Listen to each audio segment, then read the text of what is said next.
Bem-vindos a bordo. Chegou a hora de decolar e viajar nas histórias dos brazucas pelo mundo. Apertem os cintos, embarquem nessa e boa viagem.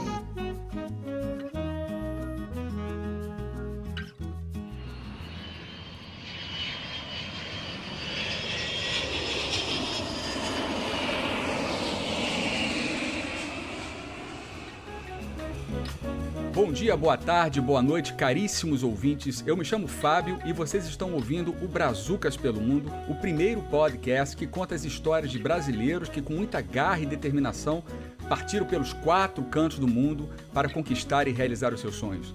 Aqui, a diversão, a informação e a inspiração são garantidos. No episódio de hoje, a gente vai embarcar lá em Porto Alegre, com destino a Berlim, na Alemanha. E eu quero apresentar a vocês Elissa e Rodrigo e Elissa, do canal YouTube Alemanizando. Hallo, Guten Tag. Hallo. Guten Tag. É isso que eu falei direitinho? Falou sim. Ótimo, porque o Google Tradutor me ajudou bastante. Agora, essa apresentação foi bem dupla sertaneja, né? Rodrigo, Elissa e Rodrigo, né, cara? Foi um pouco. Mas né? Duplas sempre tem esse ritmo sertanejo na nossa cabeça de brasileiro, acho, né? Pois é, e eu vi um vídeo de vocês que eu achei muito interessante, em que, acho que foi a Elissa que comentava, comentários que vocês recebiam e que as pessoas diziam, vocês são irmãos? E alguém parece que disse que vocês eram irmãos, inclusive gêmeos. Pois Isso. é. As pessoas perguntam se a gente é primo, se a gente é amigo, Não, se a gente primo até só vai, divide mas apartamento. irmão gêmeo. Irmão gêmeos gêmeo. é fantástico. É porque o pessoal tá ouvindo só o podcast, não tá vendo a gente, mas nós somos bem diferentes. Sim. Não Todas são as não, tá? características. Como é só áudio, não são. Vocês vão ter que ir no canal deles pra boa. tirar a prova. Porque eles não são, eles são muito parecidos. Realmente são quase irmãos gêmeos. Isso. Não tem jeito. Olha só, eu vou pedir um favor a vocês. A gente vai retroceder no tempo. Vocês vão lá para Porto Alegre, um pouco antes de vocês embarcarem para Berlim, para contar um pouco da história de vocês, de onde surgiu a ideia da imigração, por que a Alemanha, por que Berlim, se foi o Rodrigo, se foi a Elissa. Conta um pouco pra gente essa trajetória de vocês até desembarcar em Berlim. Beleza, então. Acho que dá para voltar no tempo um pouco mais, assim, até 2009, algo do tipo, que é o ano que eu estava sentindo uma necessidade, uma vontade muito forte de viajar, de tentar uma coisa diferente. Eu estava na metade do meu curso de Publicidade e Propaganda, que eu fiz na PUC, lá de Porto Alegre, e eu estava com uma certa obsessão de morar em Londres.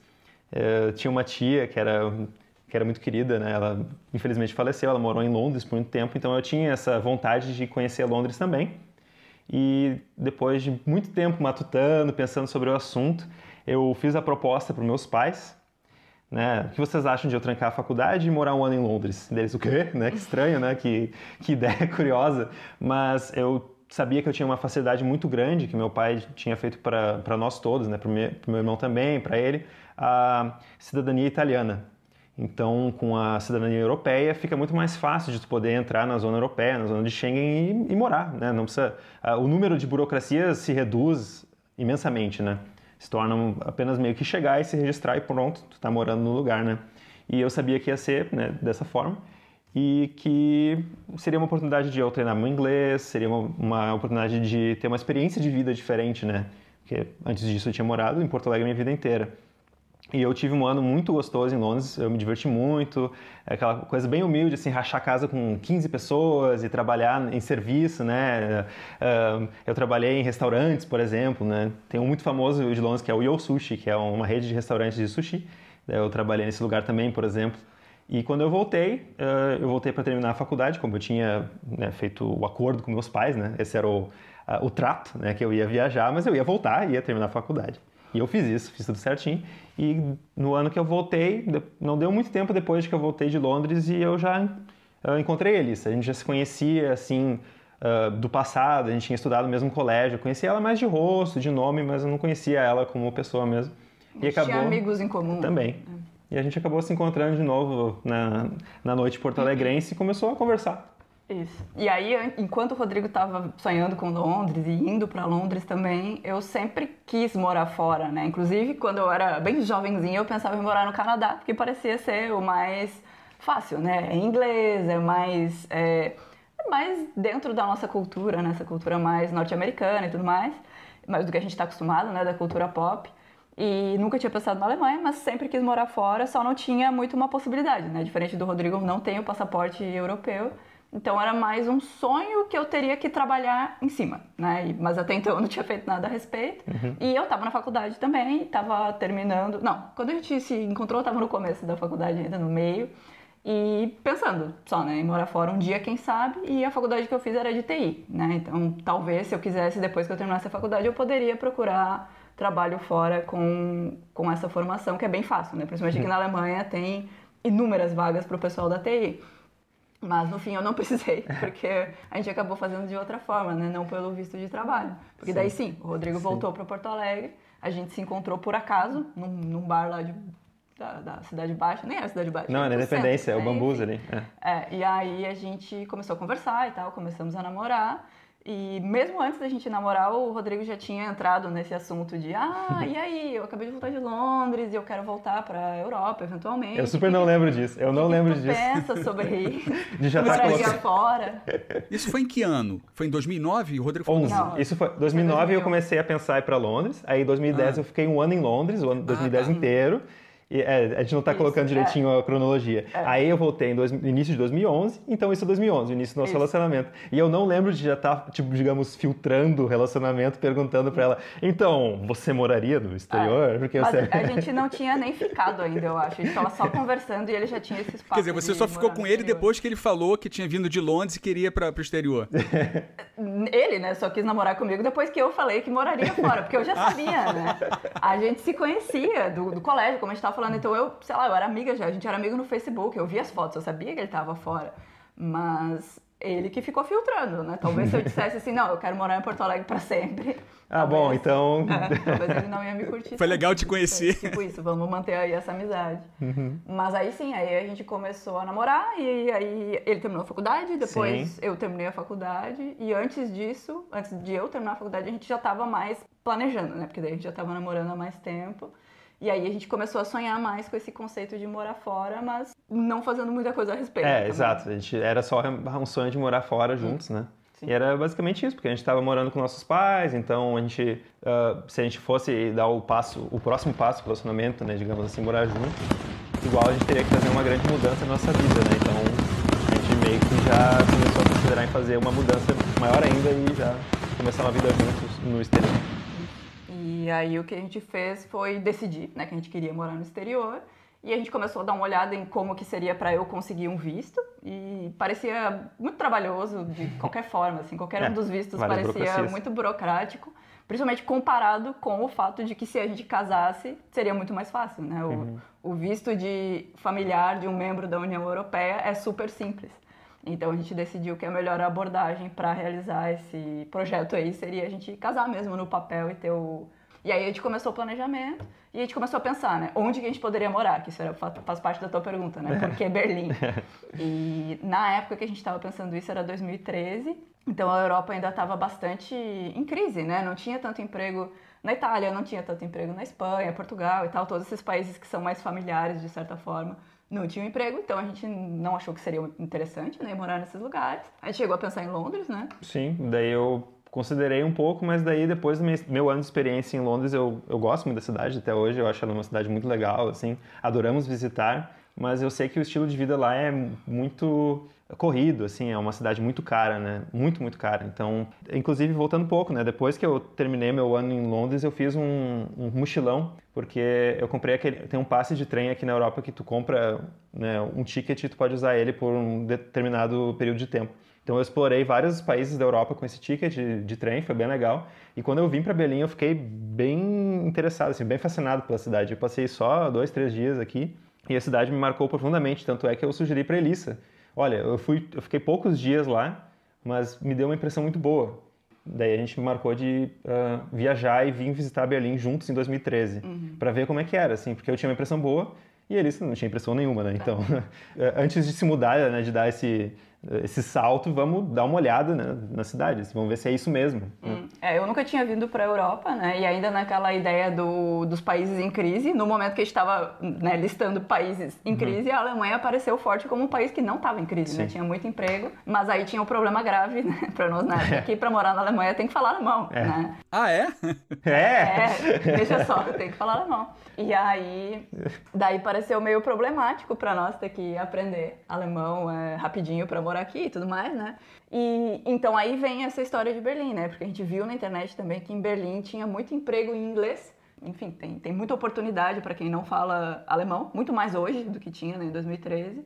Então a gente deu essa chance e a gente decidiu então que a gente ia conhecer a Alemanha, né? Eu ia conhecer a Alemanha. Então, em 2014... Não, pera, em 2013, Isso, né? 2013. Em setembro de 2013, a gente veio para a Alemanha conhecer. E aí a gente visitou Munique, Colônia, Berlim, mais algumas outras cidades pequenas, né? Para também não vir só em Berlim, vai que outra cidade parecesse fantástica também. Mas o Rodrigo já tinha uma inclinação para Berlim e quando eu cheguei aqui foi amor à primeira vista, né? Então não tinha mais discussão. Berlim tinha emprego, tinha dinheiro, tinha o custo de vida baixo, a cidade foi apaixonante e tudo parecia, né, que estava nos empurrando aqui para Berlim, nos trazendo, nos puxando para Berlim.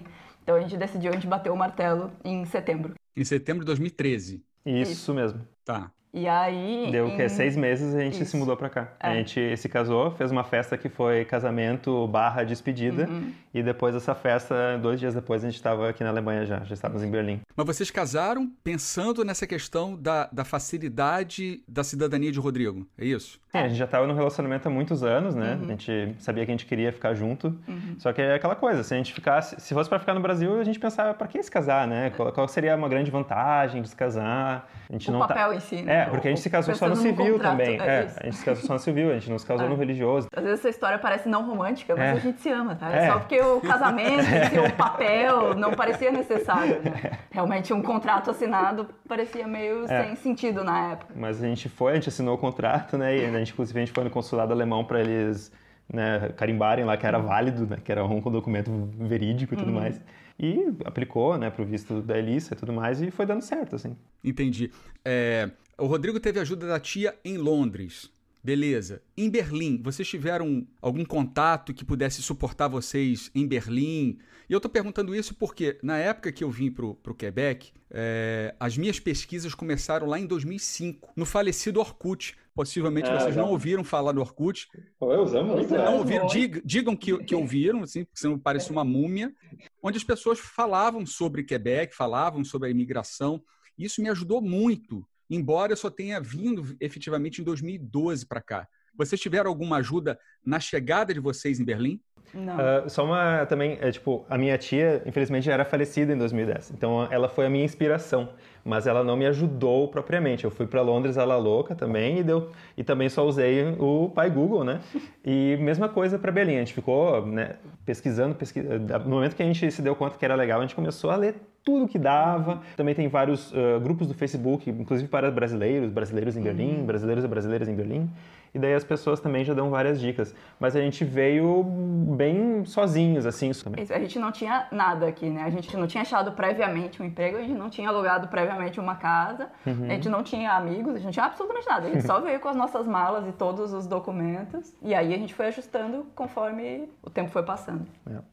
Entendi. Deixa eu fazer uma pergunta para vocês agora que eu acho que é a porta de entrada em qualquer cultura que seja, na minha opinião, é o idioma.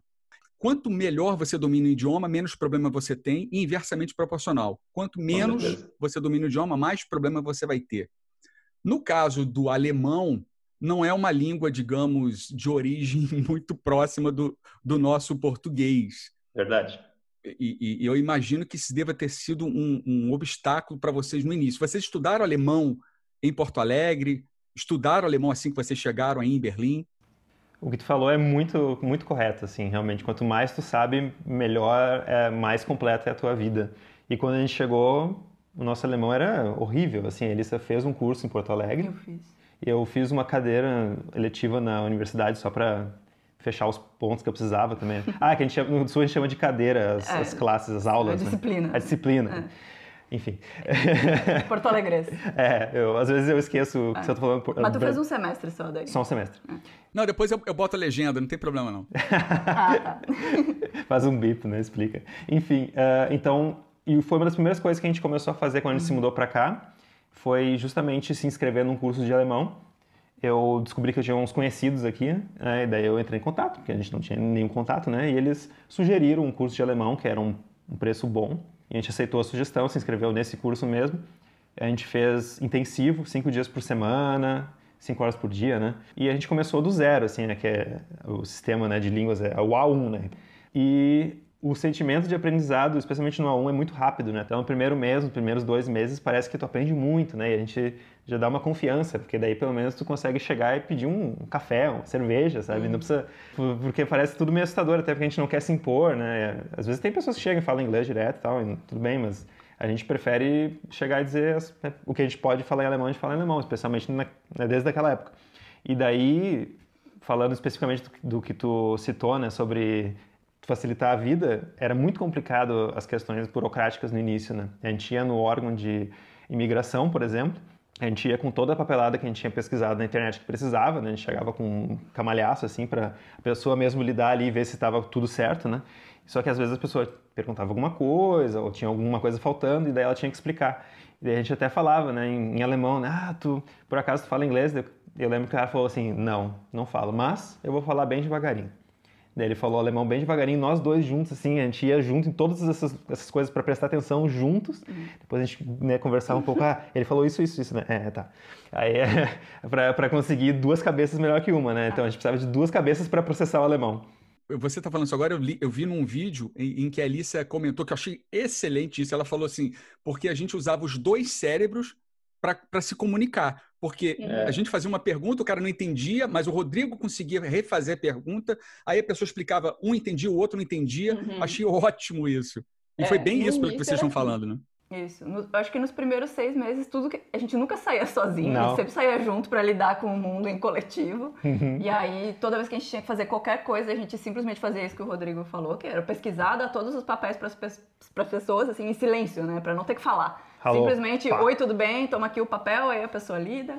E aí a gente tentava fazer dessa forma, mas assim, é muito limitador, né? Por exemplo, a gente não ia no balcão de frios do supermercado pedir, bom dia, eu gostaria de 200 gramas de mussarela, sei lá, um exemplo, né? Porque a gente não conseguia fazer isso, a gente não se sentia seguro, a gente não sabia falar. Então a gente deixou de comer queijo bom, por exemplo, né? Pra dar um exemplo bem tosco. Sim. Coisas básicas, assim, porque a gente não sabia falar alemão no começo.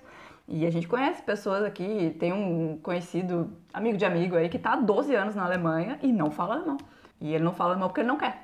Mas ele se vira em inglês? Em inglês? Sim, que como a gente comentou, uma das pesquisas que a gente fez sobre Berlim é que Berlim seria uma boa oportunidade de trabalhar em inglês. Eu trabalho em inglês, por exemplo. E eles trabalham em português porque ela faz tours, né? Mas eu trabalhei durante meus 6 anos aqui em inglês, e então é possível, mas é o que tu disse, assim, tu vai estar vivendo numa bolha, né? Tu não vai estar vivendo na cidade inteira, na sociedade inteira, né? Tem que ir, por exemplo, em restaurante turístico, sei lá, porque tu vai pedir pro garçom uma coisa em inglês, não necessariamente no restaurante pequenininho de bairro a pessoa é obrigada a saber inglês. Eu acho complicado, assim, eu acho desagradável para todo mundo envolvido, dá um desespero às vezes. É verdade, mas daí a gente vai se adaptando devagarinho, até se acostumando, né? Não só com a língua em si, mas até com o jeito dos alemães, né? Que é bem mais direto do que os outros. Agora, Berlim é uma cidade multicultural. Sim, com certeza. Talvez uma das mais multiculturais da própria Alemanha. Sim, da Alemanha, com certeza. Sim, disparado. Da Alemanha é disparado. Disparado. Sim. Tem muito brasileiro aí em Berlim? Tem bastante. Tem uma comunidade bem grande aqui. A gente fazia parte, né, como eu comentei antes, de grupos do Facebook e tudo mais. E várias pessoas muito abertas, né, sempre ali respondendo dúvidas e tudo mais. Quando a gente conseguiu o nosso primeiro apartamento mais fixo, a gente fez um post me perguntando bem, né, despretensiosamente, se alguém tinha alguma coisa sobrando em casa, que a gente tinha 0 coisas, né? Então qualquer coisa já seria de alguma ajuda. Várias pessoas ofereceram vários móveis e tudo mais, então teve aí bastante apoio. E tem muitas pessoas, talvez tenha mais pessoas até que o próprio censo conheça, porque vários brasileiros na mesma situação que eu, que tem diversos tipos de passaporte europeu, né? Seja italiano como eu, mas também pode ser português, ou mesmo alemão, né? Tem vários brasileiros de origem alemã. Então, acho que eles sabem mais até pelo número de pessoas registradas para votar, né? Que daí eles têm uma noção mais ou menos quantas pessoas moram aqui. O último número oficial que eu vi era que em Berlim tinha 12 mil brasileiros e na Alemanha inteira tem 50 mil brasileiros. Entendi. Não é incomum de ouvir as pessoas falando na rua e tal, tu consegue perceber brasileiros por aí. Entendi. Nas minhas pesquisas, estava dizendo que mais de um quarto da população da cidade de Berlim são de pessoas que têm algum antecedente imigratório. É muita coisa, é muita coisa. É muita coisa. Mas isso sem contar as pessoas que não são berlinenses, né? Aqui em Berlim tem muitos alemães do resto da Alemanha. A gente sempre brinca que é como se achar o tesouro perdido quando a gente conhece um berlinense. Eu acho que nesses 6 anos, assim, se a gente falou com... Um por ano, talvez. 10 brasileiros, 10 brasileiros não, 10 berlinenses, né, que nasceram e viveram aqui, é muito. Eu acho que um por ano, né? É bem... Tem bem pouco berlinense mesmo. É bem comum alemães do resto da Alemanha que são diferentões e tal, eles se mudam para Berlim. Eles têm até uma frase que diz que, meu filho, você é maluco, você tem que se mudar para Berlim. Então, se a pessoa, por exemplo, em Munique, é um lugar muito mais tradicionalista, né? O que a gente imagina da Alemanha é mais estereotipada. E talvez a pessoa se sinta mais... Ela quer ter uma vida mais festiva, mais leve, é comum que essa pessoa se mude para Berlim. Então tem isso também. Isso torna Berlim ainda mais variada, porque tem a variedade de alemães em Berlim, né? Quando a gente pensa em Alemanha, a gente pensa até em Baviera, né? Pensa em Oktoberfest, pensa em bermuda de couro e tudo mais. Mas isso é só um estado, né? Então o resto da Alemanha tem toda uma variedade cultural também. Entendi. E vocês acham que essa multiculturalidade de Berlim, ela facilita a integração ou em alguma medida ela também pode ser um obstáculo para a melhor integração do imigrante, no caso brasileiro? Eu acho que ela talvez seja um obstáculo no momento de falar alemão fluente, porque a gente acaba usando inglês para tanta coisa que se torna uma muleta e daí o nosso aprendizado, a gente fala de experiência própria, o nosso aprendizado se torna muito mais lento. Se a pessoa se muda para uma cidade, outra cidade na Alemanha, provavelmente ela vai ter que se focar muito mais no estudo alemão e vai se tornar muito mais, falar muito melhor do que a gente fala. Fora isso, a vida aqui, por conta dessa variedade de multiculturalidade, é muito rica. E a gente descobriu muitas coisas do mundo inteiro aqui em Berlim. Isso é uma coisa que a gente gosta muito. Por exemplo, a gente expandiu o nosso cardápio, digamos assim, imensamente, né? De coisas que a gente nem imaginava em Porto Alegre, né? Por exemplo, aqui tem uma comunidade muito grande de vietnamita, e a comida vietnamita é muito gostosa, e a gente se tornou uma das nossas favoritas, assim, isso é uma coisa que a gente nunca tinha nem previsto, né? E daí isso torna também que as pessoas sejam mais flexíveis. Os próprios alemães, eles são muito mais tolerantes, né, com todo tipo de pessoa e tudo mais, então isso torna o clima da cidade muito mais aberto, muito mais alegre também. Um ponto negativo, talvez, seria que como aqui é tão multicultural, a gente às vezes passa mais tempo se envolvendo com qualquer outra cultura e não com a alemã, né? Pode ser um problema, do tipo, não come comida alemã, não fala alemão, né, como o Rodrigo falou, ou não conhece tantos alemães, porque a gente tem amigos aí do mundo inteiro, não necessariamente focados só nos alemães. E aí sim, a gente tem uma comunidade de alemães bem abertos e receptivos para essa comunidade tão grande de estrangeiros, mas isso abre porta também para as pessoas que não gostam, né? Imagina aquele alemão bem tradicional que pensa assim, poxa, minha cidade está transformada agora num caldeirão louco e multicultural, não tem nada alemão aqui mais. Também causa um tipo de frustração para alguns alemães que não gostam tanto dessa flexibilidade, né? Então tudo tem dois lados, né? Todas as histórias têm dois lados. Entendi. Todos os meus amigos são do estado do Rio de Janeiro. A maioria da cidade, mas alguns que são de outras cidades do estado do Rio de Janeiro. Eu só tenho um amigo que é de João Pessoa, na Paraíba.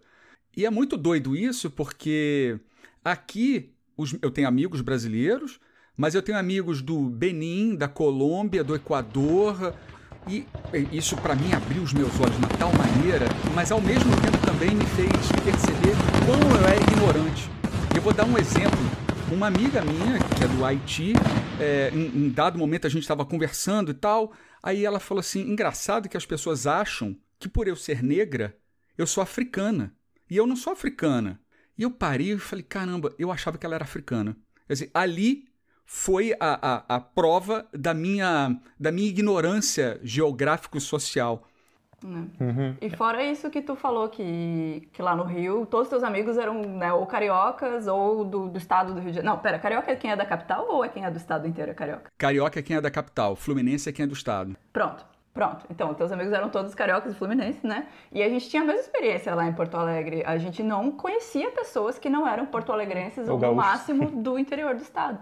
E aí agora aqui a gente tem muitos amigos brasileiros também e são brasileiros do Brasil inteiro. E isso abriu o nosso... Né, abriu nossos olhos para como é a vida no Brasil em geral, né? Não só em Porto Alegre. Exato. Então a gente tem amigos do Nordeste, do Norte. A gente conheceu aqui pessoas que eram do interior do Amazonas. E isso para mim é muito fantástico. Assim, a gente nunca teria contato com as pessoas tão diferentes, tão plurais do Brasil mesmo, se a gente tivesse ficado em Porto Alegre. E eu acho que isso é uma riqueza incomensurável. Sim, com certeza.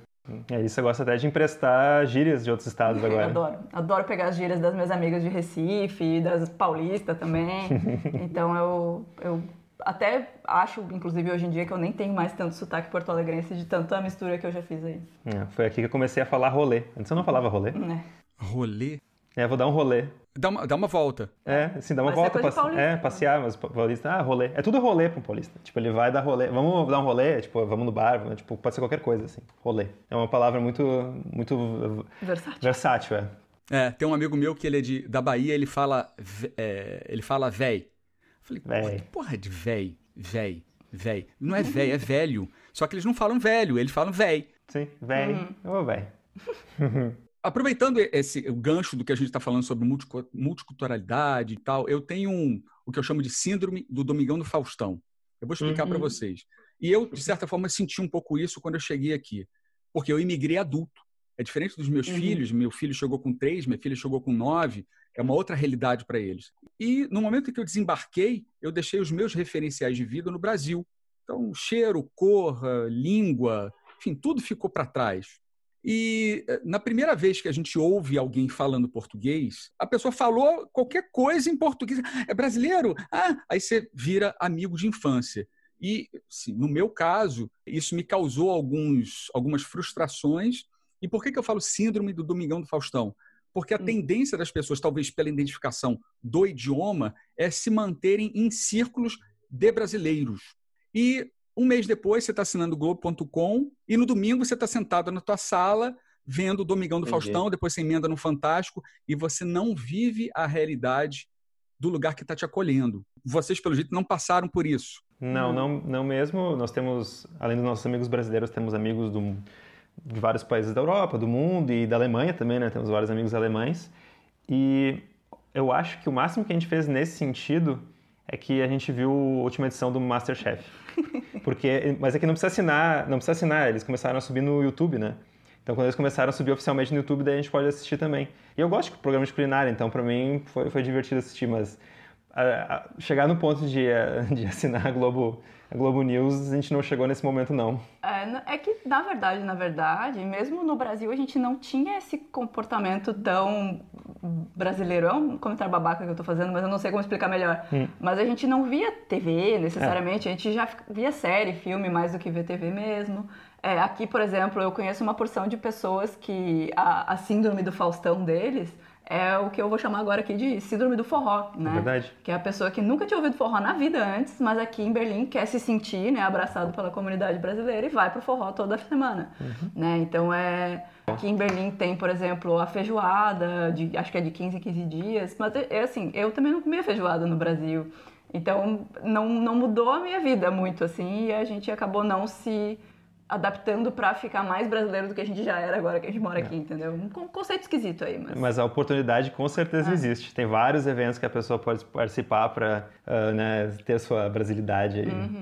Sempre que tem um desses grandes filmes brasileiros, por exemplo, no Festival de Berlim, às vezes a gente vai num filme brasileiro, daí só tem brasileiro e alguns alemães perdidos que estão vendo, porque normalmente é um filme, né, bem cotado e tudo mais. Bom tu falar isso, porque parece que a gente fica evitando também coisa brasileira. Não é isso que eu quero dizer. De forma alguma. Só que, tipo, o que a gente não fazia antes, a gente segue não fazendo, mas sempre que tem aí um filme brasileiro pra ver na Berlinale, né, no Festival de Cinema aqui de Berlim, a gente vai. A gente já foi várias vezes na festa junina, que tem aqui, porque festa junina é uma coisa que eu sempre gostei muito.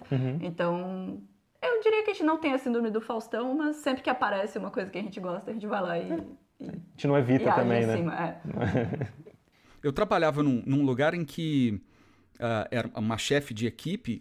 Um dado momento, lógico, por causa do meu sotaque, ela veio me perguntar: Fábio, você é da onde? Eu falei assim: eu sou do Brasil. Ué, você fala que língua? Eu falo português. eu pensei que você era italiano. Ela deve ter pensado isso por causa da minha beleza, né? Da sensualidade e tal. Aí eu falei assim, não, eu sou brasileiro. Aí ela chegou pra mim e falou assim, porque eu achava que vocês eram... Aí passou a mão na pele, mais escurinhos. Ah, olha só. Sempre esse papo. Aí eu falei, caramba, isso é muito doido. E vocês sentiram alguma forma de... Eu falei agora da pele e tal, de achar que eu era mais escurinho e tal, mas como é que é a percepção do alemão raiz, em relação ao brasileiro? Existe também estereótipo, como eu falei, do alemão louro, branco, alto, de cabelo baixinho? Tem isso também em relação ao brasileiro? Com certeza, eles vão pensar a mesma coisa do que a pessoa falou para ti, né? Que o brasileiro é mais moreno, mulato, etc. E quando eu estou começando a conversar com a pessoa, né? Às vezes ela vai pensar que eu sou alemão, vai começar a puxar assunto em alemão, porque eu sou, né, loiro. E daí ela vai perceber que eu não sou alemão porque eu não falo alemão direito, né? Ou que eu falo com sotaque. E dela, de onde é que será que esse cara é, né? Daí já me deram polonês, russo, italiano, né, eles chutam países da Europa em geral antes, né, de, sei lá, perguntar, e eu dizer, eu sou brasileiro. Daí a pessoa fica, nossa, que loucura, você é brasileiro, né? Então às vezes é surpreendente para um europeu, não apenas o alemão, mas eu tive a mesma experiência em Londres, para um europeu, né, me ver assim como, né, um brasileiro do sul e vai pensar que eu sou europeu também. De boca fechada eu me camuflo, né? Então isso já é um filtro aí contra, né, preconceitos, contra xenofobia, que é muito útil para mim. Mas no final das contas, eu sou brasileiro mesmo, eu vou sempre me anunciar como brasileiro e as pessoas às vezes ficam surpresas por isso. Eu acho que a maioria das vezes ficaram surpresas que a gente é brasileiro. Sim. Mas existe algum tipo de preconceito? Vocês perceberam isso? Não, preconceito não. As pessoas aqui eles têm uma visão positiva do Brasil. Eles pensam que o brasileiro é um povo feliz, que é um povo amigável. Eles vão falar sempre questões positivas. Eles têm uma ligação legal com a cultura brasileira. Sempre, também a gente sempre vai voltar pro caminho do clichê, né? Eles sempre vão falar, praia, tempo bom, sol, carnaval. Eles vão pensar na tua cidade, não na nossa. Eles vão pensar no Rio de Janeiro, não importa. Sempre. Eles sonham, né, com o clima tropical, com o sol, com o mar. Esse é o melhor que existe no mundo. Esse é o sonho deles. Inclusive, perdi as contas de quantas vezes algum alemão ou alemã falou, mas meu Deus, por que tu mora aqui na Alemanha? Por que especialmente tu não no Brasil? Inverno. Especialmente no inverno. Por que tu como tá assim? aqui nesse frio, nessa escuridão, ao invés de estar no sol do Brasil? Bem, tem outras coisas aí também, né? Deixa eu perguntar uma coisa para vocês. O processo de imigração é um processo complexo, né? Você tem uma variedade de estações emocionais, digamos assim. Tem hora que o mar está tranquilo, mar caribenho, né? Quentinho, águas cristalinas, e tem hora que bate aquele vento na popa, o mar fica mexido, turbulento, e você fica meio que perdido. Às vezes você se pergunta, o que eu estou fazendo aqui? Isso já aconteceu com vocês? E se aconteceu, que características, uma vez que vocês já estão há 6 anos na Alemanha, em Berlim, que características vocês destacariam que os dois ou cada um de vocês tem que ajudaram a superar esses momentos de mar turbulento? Eu acho que a gente não teve nenhum momento especialmente turbulento, assim, um momento de desespero ou de angústia muito grande, porque foram 2 anos, né, eu diria que foram os primeiros 2 anos de se adaptar e de se até legalizar, né? Porque a gente chegou aqui, eu tinha facilidade de ter a cidadania, mas tem que registrar a lista, tem que achar emprego, tem que achar lugar para ficar a longo prazo. Então, pelo menos a gente tinha uma visão bem clara do que a gente precisava fazer, né? Todas as etapas, e daí transforma em pequenas missõezinhas e tal. Só que, claro, o tempo vai passando e às vezes fica meio em cima da hora, ele precisa de achar um novo lugar para ficar, porque está acabando o tempo do Airbnb e tal, daí dá o desespero, dá uma ansiedade, mas daí o que tem que fazer? Tem que continuar procurando, daí continua procurando, continua insistindo, sabe? Então a gente foi lutando contra, né, os problemas e eventualmente a gente foi conseguindo lidar um a um, e daí depois de uns 2 anos de lidar com vários problemas, a gente chegou num ponto que agora não tem mais problemas. Então, a partir de 2 anos, eu acho que a gente é só smooth sailing, assim, ficou bem tranquilo. Como tu perguntou o que a gente fez para passar por tudo isso, a gente nunca viu como problema, né? Muitas pessoas reclamam aqui na Alemanha que tem muita burocracia. Tem que se registrar, tem que fazer visto, tem que fazer X, Y, Z, blá, blá, blá.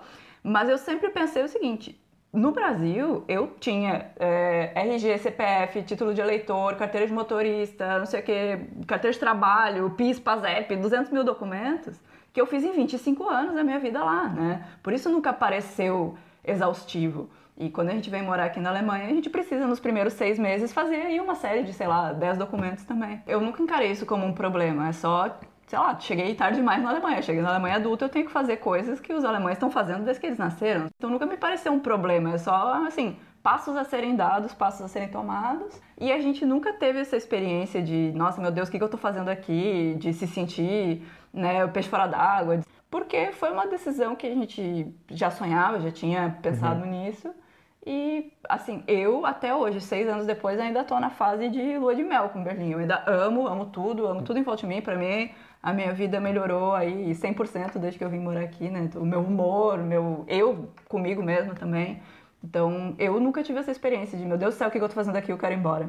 Eu acho que isso que tu falou é importante mesmo, que às vezes a gente vê pessoas que vêm, ou casais que vêm pra cá, ou outros lugares que foi uma parte do casal que insistiu mais, ou que conseguiu um emprego e se mudou e daí puxou outro junto, que não estava preparado para esse momento. Como a gente tomou essa decisão juntos, e a gente começou, né, do zero juntos, sempre teve bastante apoio um pelo outro, assim, nunca teve nenhum ranço, né, tipo, por que tu me trouxe para cá, que saco, né, não, a gente estava pronto, assim, a gente estava no mesmo barco desde o início e a gente foi remando, então a gente acabou chegando no momento aí que deu tudo certo. Daí, como a gente foi levando todas as dificuldades, até nesse clima meio até de aventura, especialmente no início, que era tudo novo, diferente, esquisito, e haha, né, o cara lá do escritório de imigração falou, não fala inglês, mas fala devagarzinho, então essas coisas nos marcaram até positivamente, né, porque pelo menos a gente nunca sentiu também que estavam surgindo barreiras desnecessárias, sabe? Eram tudo barreiras naturais.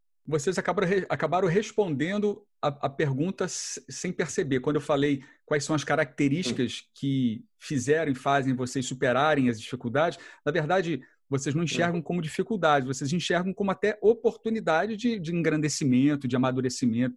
Eu acho que isso faz uma diferença absurda. Absurda. Aproveitando aqui agora, a gente falou lá atrás do idioma, da dificuldade que é o idioma alemão e que é a porta de entrada para uma cultura qualquer. Eu sempre digo que a adaptabilidade de um imigrante, sobretudo o adulto, ele tem 2 alicerces, né? Que é o idioma e a capacidade de você se adaptar ao emprego. Por quê? Quando você chega aqui, cara, eles não te conhecem, eles não sabem quem você é. Você é apenas um Fábio imigrante. O teu currículo, você traduziu para o francês ou para o inglês, mas quem me prova que você tem essa experiência ou não? Quem me prova que a faculdade que você fez te deu a competência para você exercer essa função? E eu percebi isso logo de cara, muito embora a sociedade daqui do Quebec ela seja muito baseada na confiança. Elas acreditam muito em você, mas a questão do emprego ela é presente. A questão do emprego para vocês, como é que rolou?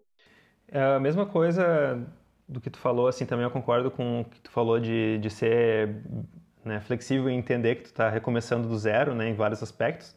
Então, justamente a primeira oportunidade que eu vi que eu consegui agarrar foi um estágio, que, né, digamos, era uma coisa que eu já tinha feito no Brasil, eu já tinha passado da época de ter estágios, né? Só que eu vi também como uma entrada no mercado alemão.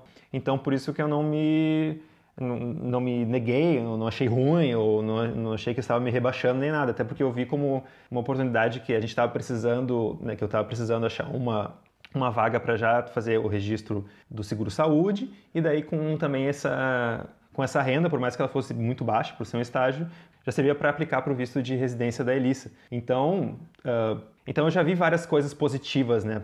E daí depois que eu entrei no mercado alemão, aí sim, foi muito mais natural e, né, dar a sequência e ter um emprego full-time, direitinho, né? E daí isso também já foi um alicerce muito grande de criar uma vida bem estável, bem tranquila aqui, né? E tem também... Mas isso dentro da sua área de formação? Isso, eu consegui, felizmente, como eu sou formado em publicidade e propaganda e especialmente em Berlim tem muitas startups, então o marketing é uma área muito requisitada. Então eu felizmente consigo trabalhar dentro da minha formação. Entendi. E você, Elissa? É isso que eu ia falar, que aqui tem também essa coisa da confiança, porque o Rodrigo nunca mostrou o passaporte, não, como fala a coisa quando termina a faculdade. Ah, sim, o meu diploma. Isso, Porque o Rodrigo nunca mostrou o diploma dele pra ninguém. Eu digo que sou formado, eles aceitaram. Tá traduzido e tudo mais para alemão oficialmente, mas ele nunca mostrou pra ninguém. Claro que isso não se aplica para qualquer vaga, para qualquer emprego, né? Sou cirurgião dentista. Isso, se tu é médico, dentista, farmacêutico, todas essas coisas que, né, pode matar alguém. Tem que fazer aqui a validação, tu tem que mostrar de verdade que tu sabe fazer aquilo ali, né? E no meu caso é bem diferente, porque quando eu vim morar aqui eu já sabia que eu não queria mais trabalhar com aquilo que eu sou formada, né, que era TI. Eu sabia que eu não queria trabalhar com TI, mas eu não sabia o que eu queria fazer. Então eu fiquei nos primeiros 2 anos pegando empregos mais aquilo que apareceu na minha frente, assim, né?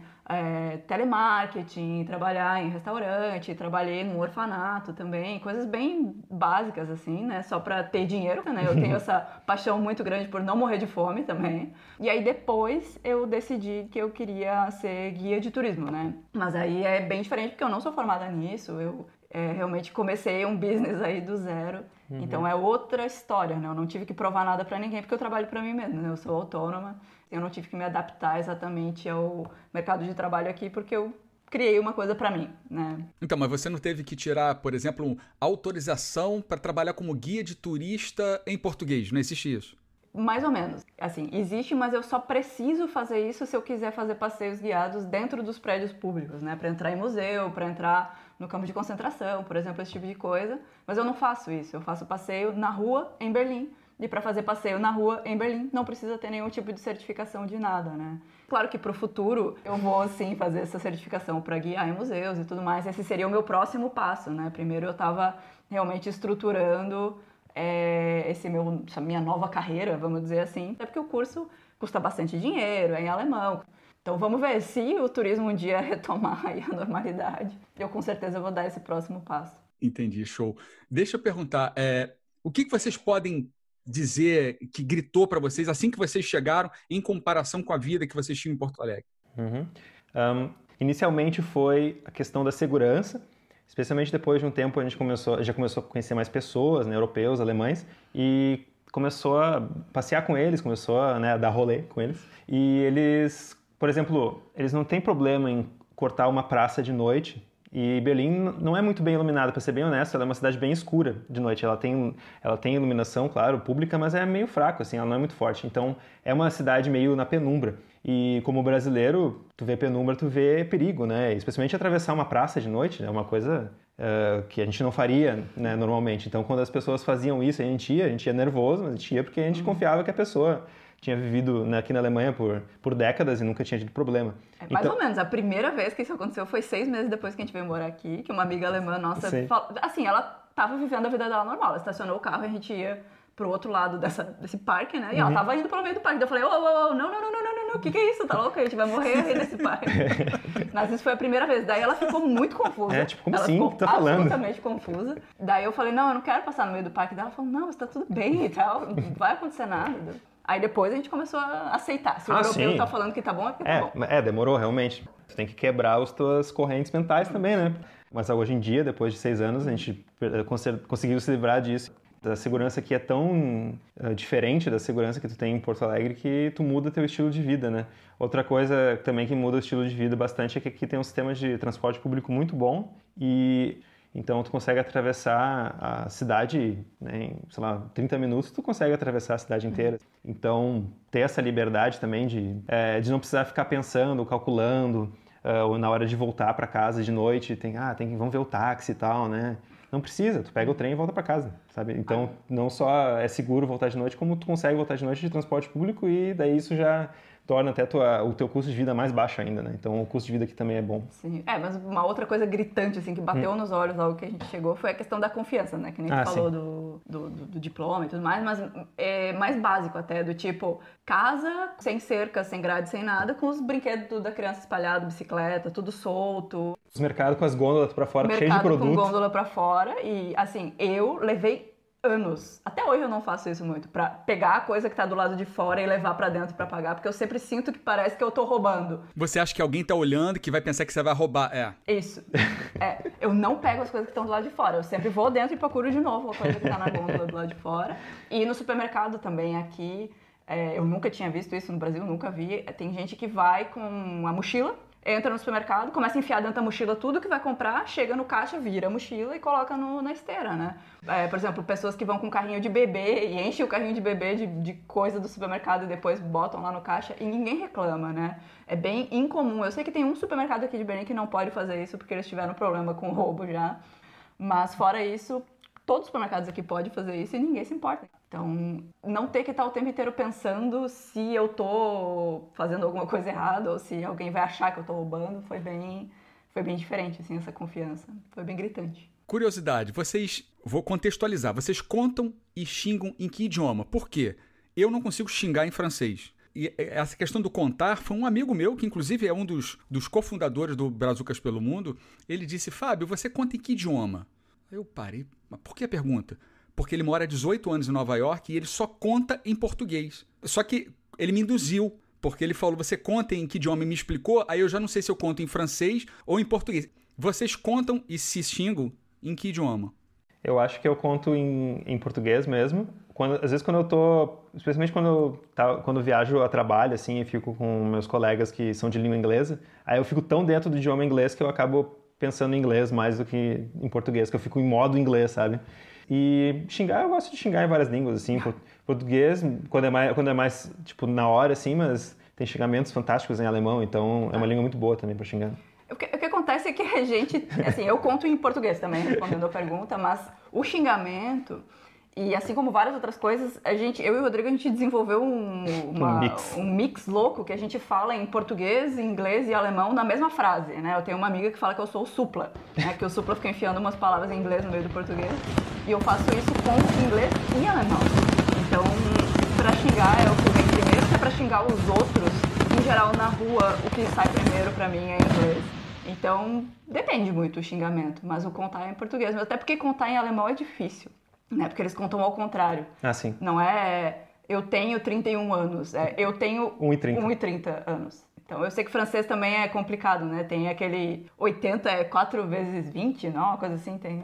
Você tem que saber matemática antes de você contar. É isso. Então, em alemão também não é tão simples contar, para quem já estava acostumado, né, a contar em português. Então, eu não conto em alemão, não. Isso é muito comum entre os alemães também, é uma curiosidade que eles... quando eles estão falando inglês, eles costumam errar bastante nisso também. Por exemplo, eles vão dizer que eles querem dizer que a pessoa tem 31, mas ele acabam dizendo que a pessoa tem 13, que a pessoa tem 13 anos. Sei lá, o teu psicológico fica preso a essa forma de falar, né, que eu tenho 1,30 anos. Né? Agora, aproveitando esse gancho aí do número, da matemática, eu me lembro de um dos vídeos que vocês fizeram falando de aniversário para alemão.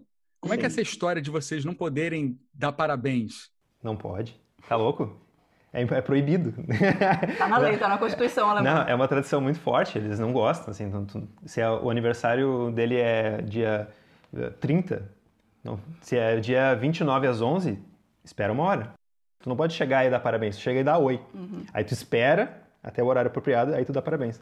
Porque tu tem que dar parabéns no dia certo. Não pode dar no dia errado, senão eles ficam bolados. Eles, tipo, o que tá acontecendo? Não pode. Então, teve uma vez que a gente foi num aniversário que eram 3 amigos nossos juntos que estavam comemorando. Era uma brasileira, um irlandês e um alemão.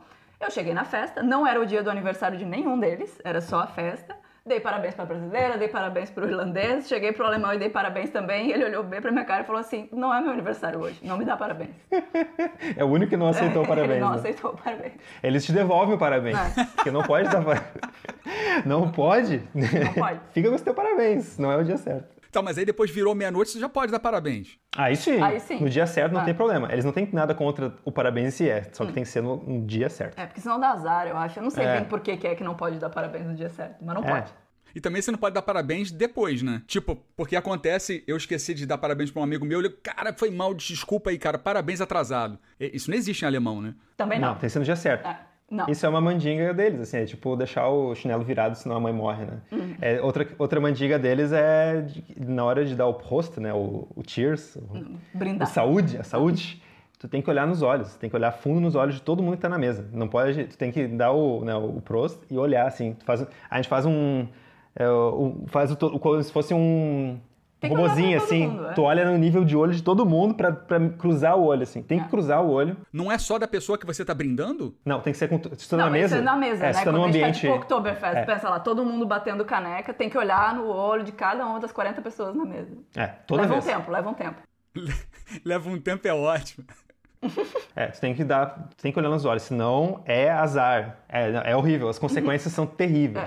Mas a gente conhece vários alemães que falam, tá, não precisa fazer isso toda vez, só na primeira tá bom. Okay. Tem uma galera que não tem tanta paciência também para as próprias mandigas, assim como no Brasil, né? Nem todo mundo acha que se o chinelo tiver virado, morre a mãe. Olha, eu achei isso por muito tempo, tá? Eu também. Aliás, eu vou confessar que até hoje eu desviro o chinelo. Não acho que ela vai morrer, mas eu desviro o chinelo para garantir. Agora, a gente chegou no momento do mico. Todo imigrante raiz, paga um mico. Tem algum mico que vocês pagaram, ou Rodrigo, ou Elissa, ou os dois juntos, que vocês lembrem e que só de lembrar, ou dá vergonha ou dá vontade de rir? Micão, mega micão, acho que felizmente não, mas claro, vários deslizes, né? Especialmente na hora de falar alemão, e falam umas palavras nada a ver, assim, a pessoa chega com uma pergunta, até entende que a pessoa perguntou e tal, daí vai tentar responder, tipo as pessoas que ficam confusas, eles olham pra nós e ficam tipo, hã? Porque a gente falou uma frase assim, tipo, aleatória, né? Parece que a pessoa tá louca, né? É tipo aquela vez a senhora perguntou pra nós, a gente tava na estação de trem, ela perguntou de onde que saía o trem, sei lá, pra Rostock, eu não sei pra onde que era, né? Aí eu sabia, e eu queria dizer pra ela onde era, mas eu tava falando com o Rodrigo em português e falando alguma outra coisa, ela tava com a cabeça em outro lugar, eu fui responder, eu respondi tudo errado, e daí eu ficava apontando assim, dá, que é tipo, lá, ali. E aí a senhora começou a falar inglês comigo, de tão nervosa que ela ficou, que eu tava nervosa, e é esse tipo de coisa. Mas eu acho que a situação mais engraçada que eu passei com isso foi uma vez que eu fui numa loja, e aí a menina no provador perguntou pra mim quantas peças eu tinha. E eu tinha 7 peças. E 7 em alemão é Sieben. E eu tava, né, no mundo da lua. E ao invés de responder Sieben pra ela, eu respondi Zwiebel. E Zwiebel é cebola. Cebola? E aí basicamente ela me perguntou quantas peças você tem. Cebola. E eu respondi cebola. E daí ela ficou me olhando com uma cara de... Quê? E aí eu comecei a rir, ela começou a rir, todo mundo começou a rir. Daí eu falei, não, Sieben. Esse negócio de mico é muito doido, porque às vezes a gente paga mico do nada. Bom, então vocês não tiveram um grande mico assim, só os deslizes, como disse o Rodrigo. É isso. Então, a gente não lembra, né? Deve ter tido alguma coisa, foram tantos anos já, tanta coisa Eu acontece. acho que o que mais tem é a gente falar umas respostas meio malucas, assim, como se estivesse muito chapado e os alemães ficam tipo, o quê? Porque aí a gente inventa uma frase que não existe, mas... A gente tem esse mesmo problema que tu tem, de aí o francês não ser exatamente igual ao francês, sei lá, da França, por exemplo, que aqui na Alemanha a gente tem quase 50 dialetos oficiais, né? Então aqui em Berlim tem pessoas que falam Berlinerisch. E eu não entendo nada. A gente tem uns vizinhos aqui que são essas criaturas míticas e mágicas que nasceram e viveram em Berlim, né? E eles falam esse dialeto de berlinense e eu não entendo nada. Eu simplesmente fico sorrindo e acenando pra eles quando eles falam comigo. Eles são muito simpáticos. Isso é um problema, porque eles querem ficar falando muitas coisas, né? Então é aquela que tu tem que usar toda a tua capacidade cerebral, assim, né? Pra processar o que eles estão falando. Aqui na Alemanha a gente tem o Hochdeutsch, né? Que seria o alemão padrão. O alto alemão. O alto alemão, a tradução, né? Mas todo mundo sabe, todo mundo aprende na escola. Mas as pessoas falam dialetos mil e às vezes eu simplesmente não entendo. Nossa, 2 pessoas do mesmo dialeto conversando... É impossível. É intenso. Aqui também acontece a mesma coisa, é meio regionalizado isso, né? Vamos para um momento do podcast que a gente chama de momento VaptVupt. Eu vou fazer perguntas. Vocês estão abrindo a saison casal do podcast Brazucas pelo Mundo. Então eu vou fazer perguntas que normalmente eu faria para uma pessoa, eu vou fazer para vocês dois. Não quero causar discordâncias, tá? Fique claro. Eu vou fazer a pergunta e vocês vão responder de imediato. Pode desenvolver, lógico, mas a ideia é a primeira resposta.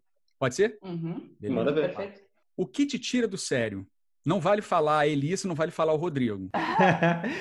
Quando eletrônicos não funcionam. Quando alguma coisa estraga que não devia te estragar, eu fico pistola. Você fica o quê, Rodrigo? Pistola. Aí você é Isso também é coisa porto-alegrense. de paulista. Não, isso é coisa de paulista, falar pistola. É. E o paulista mesmo pode falar full pistola, que é muito pistola, é muito bravo. Tem que aprender a falar com a gente, né? Isso que a gente tá se segurando aqui pra não soltar umas coisinhas em alemão. A gente fala de uma maneira... Em alemão não dá. A gente tem um mix, Fica mas tudo bem. difícil. Vamos lá. O próximo. Pra mim é insistência. Se eu falei que não e a pessoa perguntou mais uma vez, eu já fico rabugenta. Qualquer coisa, não importa o que seja. Tá. Uma comida brasileira que vocês sentem muita vontade de comer, ou então mesmo uma bebida. Pão de queijo. Arroz e feijão. Mas daí a gente faz em casa, pelo menos. E pão de queijo também. Mas eu amo, eu não passo sem. Sério, eu também adoro feijão. Arroz nem tanto, mas feijão, nossa. Agora, ao contrário, uma bebida ou uma comida alemã que, assim, que é maravilhosa. Spätzle. Bom, aí tu vai ter que explicar. Spätzle é uma massa alemã, que ela é bem fofinha, é uma massa de ovo, é ovo com um pouco de farinha, daí ela fica bem molhadinha. Aí depois tu meio que pinga essa massa na água fervendo, aí ficam umas bolinhas fofas de massa, muito bom. Daí normalmente eles servem com bastante queijo ou com lentilhas, às vezes também tem vários tipos de prato com isso. E com certeza, cerveja alemã. Eu diria que, para ficar mais claro para o pessoal que está escutando e para ti também, Fábio, o Spätzle é como se o espaguete e o nhoque tivessem um filho. É uma coisa gordinha e compridinha e fofinha, assim, é muito gostoso. É muito bom. É muito bom. E tu? Pra mim, eu vou dizer aqui Quarkbällchen, que é tipo o bolinho de chuva do Brasil, só que ele é diferente porque ele é feito com uma coisa tipo de uma ricota, assim. Então ele é uma bolinha de fritura fofinha, deliciosa, tipo um bolinho de chuva, só que um pouquinho diferente. Show. Agora, Rodrigo, você tem que fazer essas receitas. Você já fez o chucrute, fez um outro lá que eu não consigo pronunciar o nome. O Schnitzel. Acho que era uma carne, não era? É o Schnitzel. É o bife milanês alemão, basicamente. Mas sim, eu quero muito ensinar a fazer também o Spätzle, que eu acho que é um grande sucesso. Todo mundo tem farinha e ovo em casa, então acho que é uma coisa legal que dá para as pessoas experimentarem de uma culinária alemã, assim. Agora vamos para comida detestável. Que comida alemã que não dá para comer? E que eles comem com frequência? Tem alguma? Eles têm várias carnes fermentadas e avinagradas e não sei o quê. Eu até experimentei no nosso canal a gelatina de carne, né? Que eles cozinham a carne também com osso, mais para pegar toda a cartilagem e daí fica a gelatina natural. Aí depois eles esfriam, é uma comida que tu come fria, então é uma carne fria envolta na gelatina natural da carne e os temperos e a textura é terrível. Eu acho engraçado mais do que horrível o hábito que o alemão tem de comer picles. Isso é uma coisa até que tu falou que seria chocante quando a gente chegou, de ver gente com um pepinão na mão comendo como se fosse uma maçã. Mas eu também não acho horrível, eu só acho curioso. Amizade pra vocês é o quê? Amizade é uma pessoa que não só tá aí pra se divertir contigo, mas é uma pessoa que tu pode confiar e chamar quando tu tá precisando de alguma coisa também, né? Tipo, é uma rede de apoio, assim. Amigos especialmente quando nós que nos mudamos, né? É uma família que a gente cria, né? A gente acaba criando uma família nova aí no exterior. É aquela pessoa que tu pode também, desde a hora que tu acorda até a hora que tu vai dormir, ficar conversando e trocando ideia. Sempre tem assunto, sempre tá de boa, sempre, né, tá agregando, se divertindo juntos, né? É fácil fazer amizade com o alemão? Não necessariamente. Eles têm um estilo de ser bem diferente do brasileiro, que às vezes as pessoas podem achar incompatível, mas é o tipo de pessoa também, eles acreditam bastante nessa questão da amizade forte, então eles diferenciam muito entre o amigo e o conhecido. Isso é uma coisa que eles levam muito a sério. Esse é o meu vizinho, esse é o meu colega, mas daí quando esse é meu amigo fulano, aí é porque é amigo mesmo, e é essa amizade bem forte mesmo, que vai lembrar de ti no teu aniversário, que vai ligar para ti ou que está ali para te ajudar a qualquer momento. Então, se tu consegue dar uma insistida ali e criar essa amizade, vale muito a pena. Vocês conhecem o filme, eu já falei do Orkut, e agora eu vou falar de Volta para o Futuro. Adoro. Sim. Mas eu adorava o Orkut também, eu tenho saudade do Orkut, era tão mais simples naquela época. A vida era mais simples. Obrigado, Rodrigo. Você salvou essa entrevista agora. Muito obrigado. Tô me sentindo assim. Saudades do Orkut, cara. Tinha que, deleta Face e volta ao Orkut. Pois é, eu penso exatamente como você. Eu sou saudosista do Orkut. Bom, no filme, como vocês conhecem, o cara lá vai e digita em alguma coisa e tal, volta no tempo. Vamos imaginar que vocês estão andando ali perto no verão, perto daquele portão de Brandenburg. É assim que se fala? Brandenburg, o portão de Brandemburgo, em português. Bom, cheguei perto. E vocês estão caminhando e tal, curtindo, de repente vocês chutam um tablet. Aí o Rodrigo abaixa e pega o tablet. O tablet bombando, novinho e tal, e tá escrito na tela do tablet assim: aperte o botão e volte no tempo. A Elissa olha, desconfiada, fala: cara, não aperta. Rodrigo, não aperta, cara. Pistola, como é que é? Pistola, não aperta esse negócio não. Aí o Rodrigo: não, vamos apertar, não vai ter problema nenhum, não. A gente tá em Berlim, é tranquilo. Pum, aperta. Quando aperta, sineta, barulho, vento, e de repente vocês voltaram no tempo. Algumas semanas, talvez alguns meses antes da Elissa, do Rodrigo viajarem para Berlim. Só que vocês não voltam como Rodrigo e Elissa, vocês voltam como outro, mas vocês têm a percepção que vocês estão de cara para vocês dois no passado. O que vocês diriam para esses dois, para que eles fizessem ou que eles não fizessem no momento que eles chegassem em Berlim? Não subestima a dificuldade de achar apartamento e tu tem que entender que hoje em dia Berlim não é tão barato quanto foi no passado e que algumas informações que tu viu aí estão incorretas. Então, seja bem mais insistente, tome muito mais cuidado com essa questão aí que vai ser uma das questões que vai mais trazer ansiedade na tua vida aí.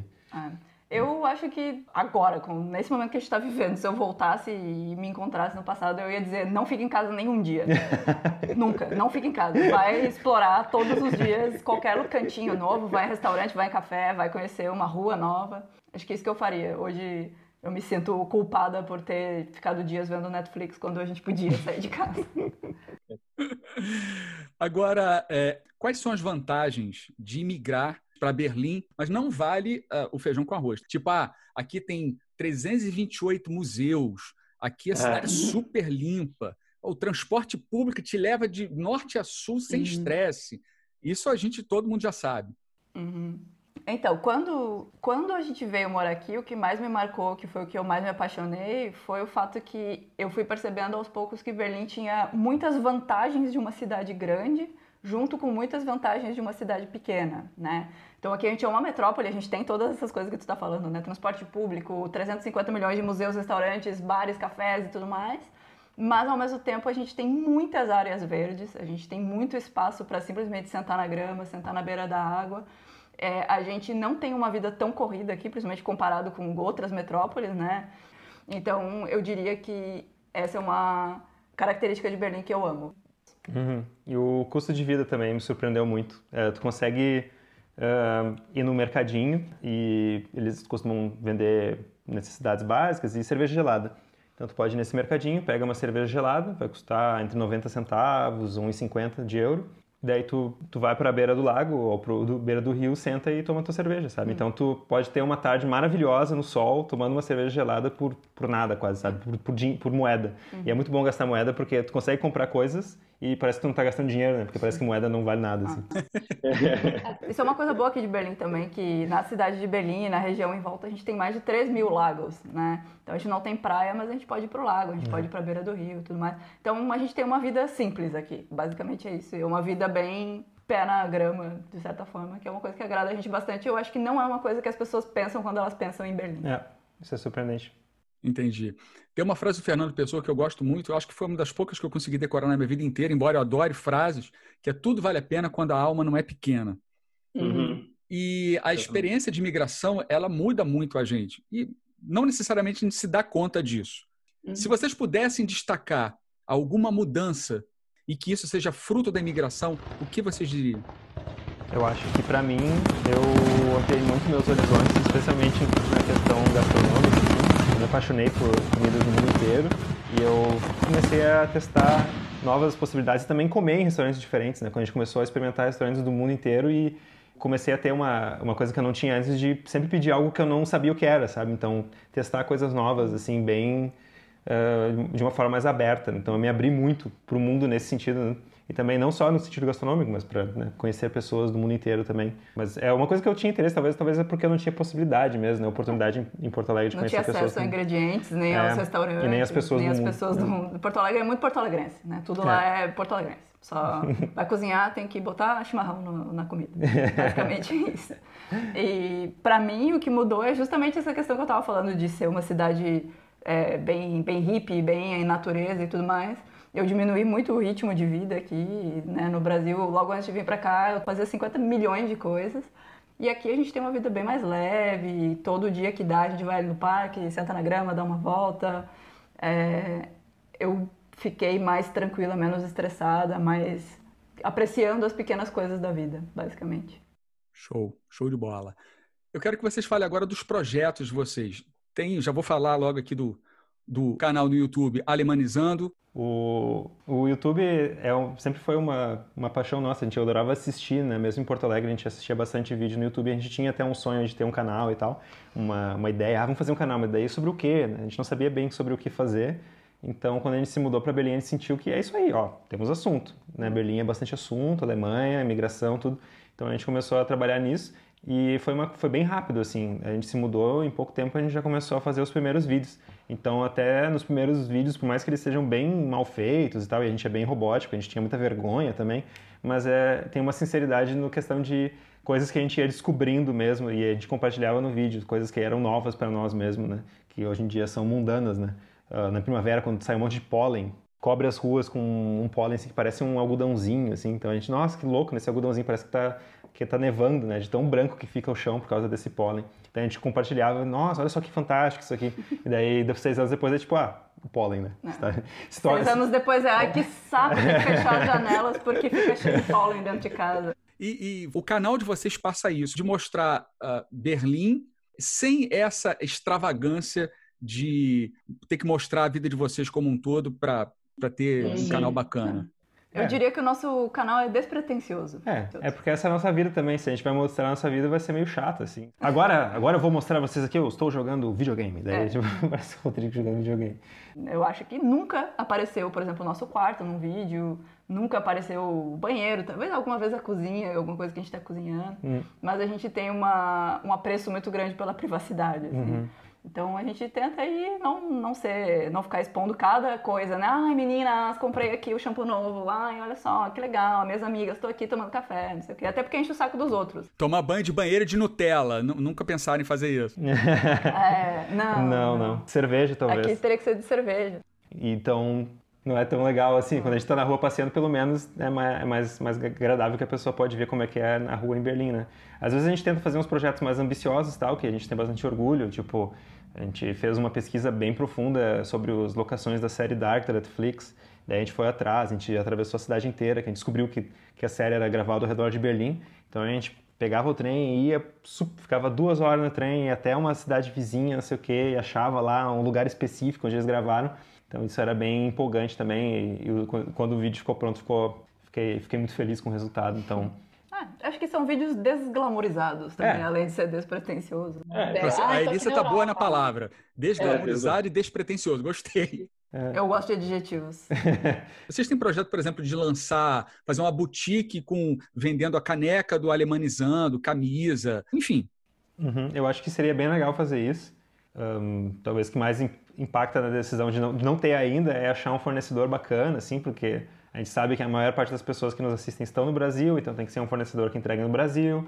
Aí tu não quer que seja um preço absurdo para não extorquir as pessoas também, né? Aí tem que ter uma qualidade decente. Tem que ter uma qualidade boa, o produto. Mas a gente tá pesquisando.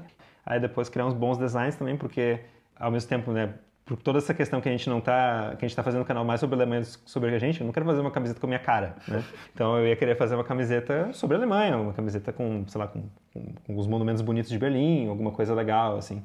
Então são vários fatores aí que talvez a gente seja cuidadoso até demais, daí acaba demorando para esse tipo de coisa sair. A gente tem algumas ideias em questão também de Alemanizando de expandir dos roteiros, né, de guia turístico e tal, que a Alicia já faz um tempo, né? Então isso sim, isso é uma coisa que a gente pensa também de questão de projeto, é ampliar os serviços de turismo. Fazer o passeio guiado online também, né? Ter via áudio ou via vídeo. Agora, vamos fazer um jabazinho aqui. Eu queria que vocês dissessem... Na verdade, eu vou fazer o jabá para vocês, mas só quero que vocês me confirmem se é isso. Certo. www.alemanizando.com.br, é isso? Isso. Instagram, canal Alemanizando, tudo junto. Isso. Também. Twitter, C_Alemanizando, é isso? Isso. Underline, ok. E o Facebook, Alemanizando. E aí o canal no YouTube, óbvio. www.alemanizando, exatamente. O site é o de menos, porque a gente não atualiza muito, ele tá meio parado lá. Mas tem informações, tem todas as redes sociais e principalmente o canal. Mas o principal é o canal, no YouTube, youtube.com/alemanizando. Show de bola. Eu quero que vocês me digam, se vocês lembrarem, uma mensagem inspiradora. Eu disse lá atrás para vocês que eu gosto muito de frases, mas eu lembro de poucas. Mas eu gosto muito, porque sempre me inspira quando eu leio alguma coisa interessante. Vocês lembram de alguma? Não vale em alemão, por favor. Não, é uma frase em inglês, inclusive, que é uma frase que me marcou desde que eu era criança, que é meio engraçada. A origem dessa frase é que quando tu colocava o Mortal Kombat no Super Nintendo e ligava, aparecia essa frase. Nossa. Mortal Kombat, ótimo. Então tu colocava, era o Mortal Kombat 3 Ultimate. Aí tu colocava e a frase era... There is no knowledge that is not power. Então não tem conhecimento que não seja poder. E isso é uma coisa. Como criança eu achei legal a frase e tal, mas eu acho que eu acredito muito nela, assim. Eu acredito muito em sempre aprender mais. Eu sou uma pessoa muito curiosa, né? Isso até que nos levou a fazer o canal, até o que nos levou a aprender mais sobre a história da Alemanha, que a gente ficou mais e mais curioso. Quanto mais tu aprende, mais tu quer saber sobre os detalhes, né? E tu consegue enxergar que tem mais buracos que tu quer preencher.